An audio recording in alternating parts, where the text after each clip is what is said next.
عليكم ورحمة الله. الحمد لله رب العالمين، الصلاة والسلام على نبينا محمد وعلى آله وأصحابه وأزواجه ومن تبعهم بإحسان إلى يوم الدين. قال الله تعالى: أعوذ بالله من الشيطان الرجيم، بسم الله الرحمن الرحيم.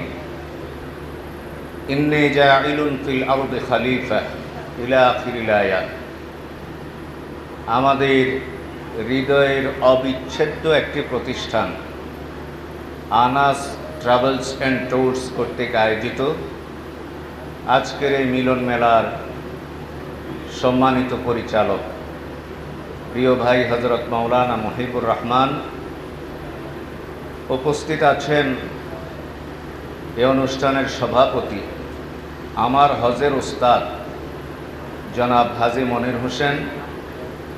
ইনশাআল্লাহ উপস্থিত হবেন প্রখ্যাত আলেমে দ্বীন ডক্টর আল্লামা হিফজুর রহমান, আল্লামা মুশতাক ফয়েজি পীর সাহেব, শায়েখ নাজিম উদ্দিন।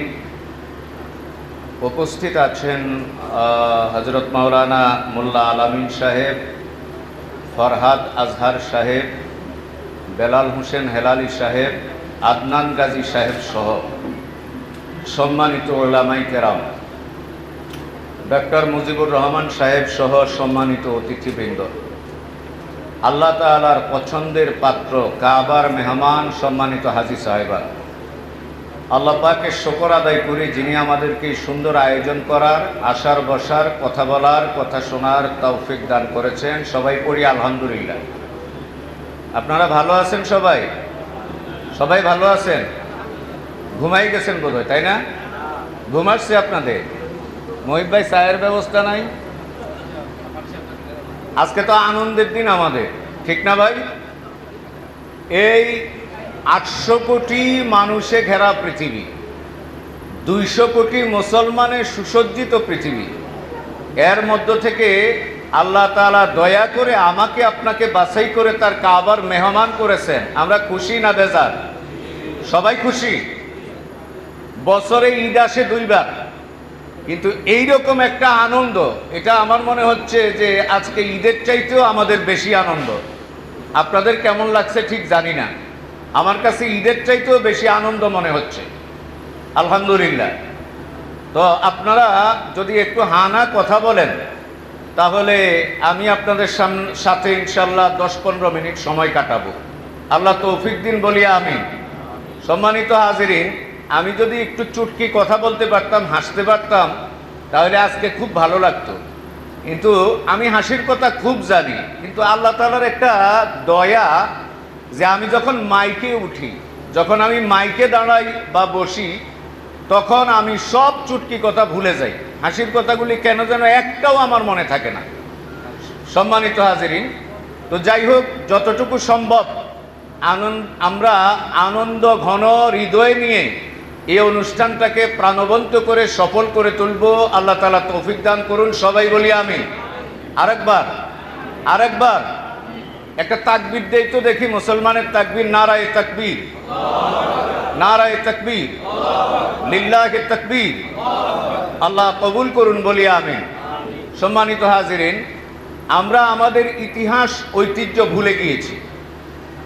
আল্লাহ তাআলা আমাদেরকে তৈরি করে পৃথিবীতে পাঠাবার আগে পাঠিয়েছিলেন ফেরেশতা, তারপরে পাঠালেন জিন, এদেরকে প্রত্যাহার করলেন, বড় একটা কনফারেন্স ডাকলেন। আল্লাহ ডেকে বললেন, ইন্নী জাইলুন ফিল আরদি খলিফা, আমি পৃথিবীতে আবার আমার প্রতিনিধি নিয়োগ করতে চাই। আরবি ভাষা হলো খলিফা, ইংরেজিতে হলো রিপ্রেজেন্টেটিভ, আর বাংলা শব্দ হলো প্রতিনিধি। তাহলে আমরা হলাম আল্লাহর রিপ্রেজেন্টেটিভ, আল্লাহ পাকের খলিফা। আলহামদুলিল্লাহ বলবেন। আল্লাহর প্রতিনিধি আমরা। পৃথিবীতে যত রাষ্ট্র আছে, সরকার আছে, দল আছে, সংস্থা আছে, তারা তাদের স্তরক্রমে, শ্রেণীবিন্যাসে তারা তাদের কনফারেন্স করে থাকে। যেমন পৃথিবীর সবচাইতে বড় কনফারেন্স হলো জাতিসংঘ, আর মুসলমানদের সবচাইতে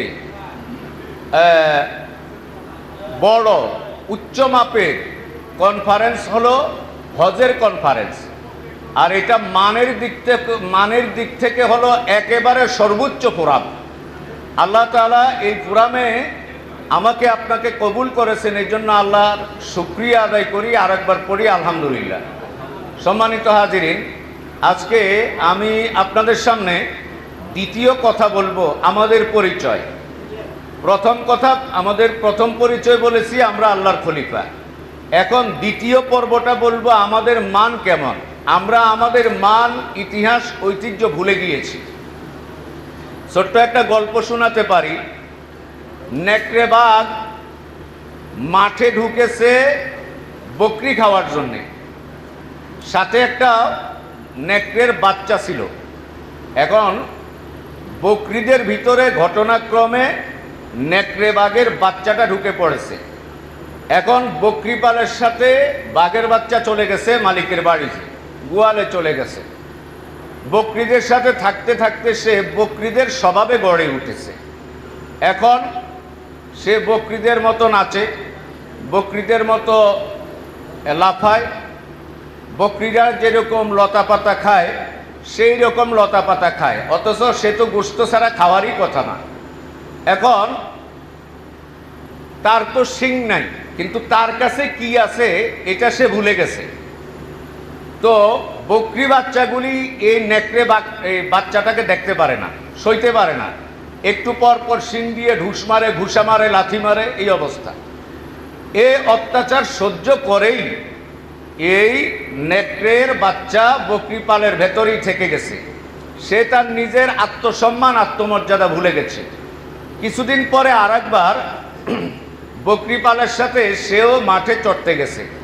ঠিক সেই সময়ে আবার একটা নেকড়ে বাঘ এসে, চোখে দেখি না, এক্সকিউজ মি, তো একটা নেকড়ে বাঘ এসে দেখলো যে বকরি পালের ভিতরে আরেকটা নেকড়ে ঢুকে আছে। তো বকরি পাল বাঘ দেখে দৌড়ে চলে গেছে, আর বাঘের বাচ্চাটা পড়ে আছে। সে দুর্বল সুর্বল, জীর্ণ শীর্ণ হয়ে পড়ে আছে। এখন বাঘটা গিয়ে জিজ্ঞেস করতেছে বাচ্চাটাকে, তুই এখানে আসলি কেন? যে আমি আমার জাতির সাথে আছি। যে অসম্ভব কথা, তুই তো আমার জাতি, তুই বকরির সাথে থাকবি কেন? যে আপনার কথা আমি বিশ্বাস করি না। এখন বাঘ বুদ্ধি করে বলল, চল, একটা কুয়ার পাড়ে নিয়ে গেল। দাঁড়াইয়া এখন বাঘ বলতেছে, তোর চোখ কি আমার চোখের মতো? কয় হ্যাঁ।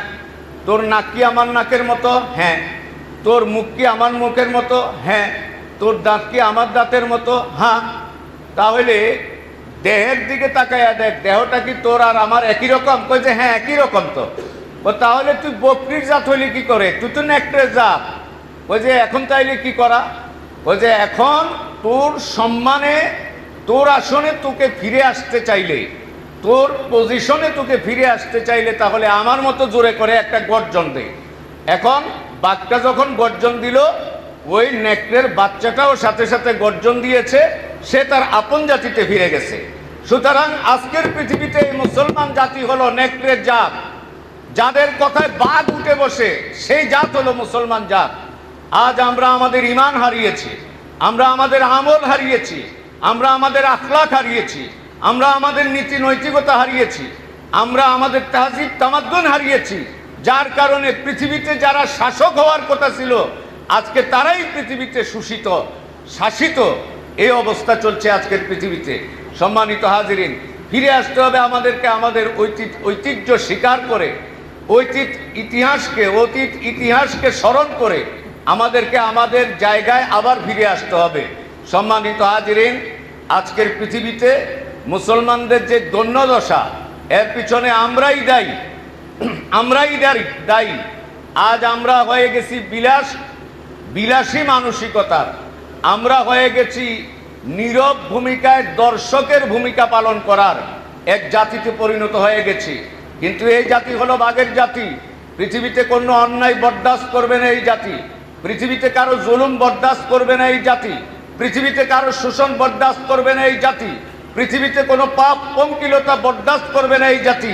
সেই হলো মুসলিম জাতি, যে জাতি একমাত্র আল্লাহর সামনে মাথা নত করে আল্লাহ তাআলার জমিনে আল্লাহর দ্বীনের পতাকাকে কামড়ে উঁচু করে ধরে রাখবে, কালিমায়ে তাওহীদের দাওয়াত মানুষের ঘরে ঘরে দুয়ারে দুয়ারে পৌঁছিয়ে দেবে, আর আল্লাহর দ্বীনের আলোকে একটি সুন্দর সুশীল সুশৃঙ্খল সমৃদ্ধ একটি সমাজ কায়েম করবে। এটা ছিল আমার আপনার দায়িত্ব। আজকে আমি আপনি আমার আপনার পরিচয় ভুলে গেছি, আমি আপনি আমার আপনার দায়িত্ব ভুলে আত্মবলা হয়ে গেছি, যার কারণে পৃথিবীতে অপদস্থ, আর আখেরাতে আল্লাহর আযাব আমাদের জন্য অপেক্ষা করছে। আখেরাতের আযাব থেকে যদি বাঁচতে চাই, পৃথিবীকে যদি একটি সুন্দর পৃথিবী হিসেবে আমরা আবার সুসজ্জিত করতে চাই, তাহলে আমাদেরকে আমাদের ইতিহাস বুঝতে হবে, আমাদের পরিচয় জানতে হবে, আল্লাহর খলিফা হিসেবে আমাদেরকে দায়িত্ব পালন করতে হবে। আল্লাহ তাআলা আমাদেরকে তার দ্বীনের চেতনায় প্রেরণায় উজ্জীবিত হয়ে রাসূল করিম সাল্লাল্লাহু আলাইহি সাল্লামের আদর্শের আলোকে জীবন এবং সমাজ গড়ে একটি সুন্দর নতুন একটি পৃথিবী গঠন করার তৌফিক আল্লাহ তাআলা আমাদেরকে দান করুন। আমরা সবাই বলি আমিন। আবারও বলি আমিন, আবারও বলি আমিন। এটা হলো আমাদের, আমরা যারা হজ পালন করতে আরাফায় গিয়েছি, অনেক শিক্ষা হজের, বলতে গেলে ঘন্টার পর ঘন্টা সময় লাগবে। আমি এখানে আমার আলোচনা শেষ করতে চাই। আমি আপনাদের জন্য দোয়া করি, আমি আপনাদের কাছে দোয়া চাই। রব্বানা আতিনা ফিদ দুনিয়া হাসানা ওয়া ফিল আখিরাতি হাসানাতাও ওয়া কিনা আযাবান নার। সবাই বলি আমিন। সালাম দিয়ে বিদায় নেব, জবাব সবার কাছ থেকে আশা করছি। আসসালামু আলাইকুম ওয়া রাহমাতুল্লাহি ওয়া বারাকাতুহু।